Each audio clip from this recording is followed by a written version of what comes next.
There you go, a little bit of Supergrass. Everyone loves Supergrass. Let's get all the latest headlines now from BBC Radio 2. Andrew is on the news.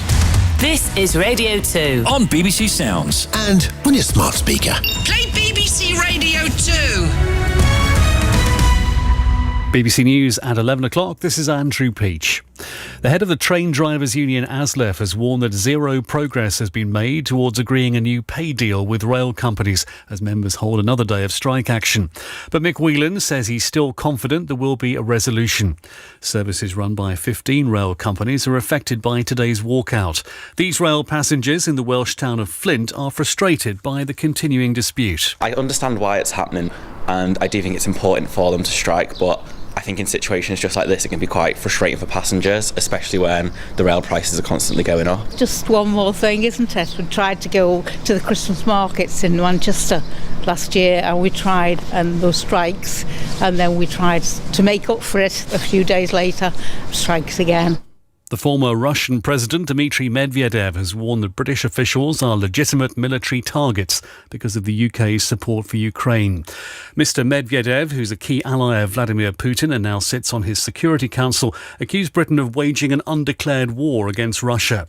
Our correspondent in Kiev, James Landale, says this is another step up in the Kremlin's rhetoric. He said any British official supporting that war effort could be considered a legitimate military target. Now, Mr Medvedev, does say some quite wild things at times, but even so, that is extraordinarily striking for such a senior figure to say that British officials are now legitimate military targets.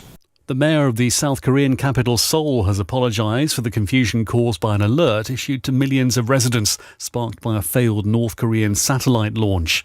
Pyongyang says a malfunction meant its rocket crashed into the sea. One of the so-called godfathers of artificial intelligence has said if he'd realised the pace at which the technology would evolve, he would have prioritised safety over usefulness. Professor Yoshua Bengio has called for computer scientists working in the field to undergo ethical training. Professor Sir Nigel Shadbolt is a leading researcher of AI. He says more time should be taken to think about the benefits and the risks. Let us understand that AI will be a force for good as it's used in health, drug discovery. But the challenges, the misapplication, what we should do is absolutely have many people involved in the conversation.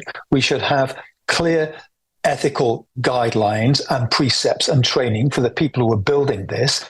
A new survey says the presence of pine martens in Northern Ireland has almost doubled in the past 5 years. The organisation Ulster Wildlife says the species is undergoing a phenomenal resurgence. An official in India who made headlines last week after ordering for an entire reservoir to be drained without permission to recover his phone has been fined by the government. Rajesh Vishwas claimed the device needed to be retrieved as it had sensitive data stored on it. He's been told to pay the equivalent of around £500. BBC News, it's 3 minutes past 11. Thank you, Andrew. Vernon Kay on BBC Radio 2.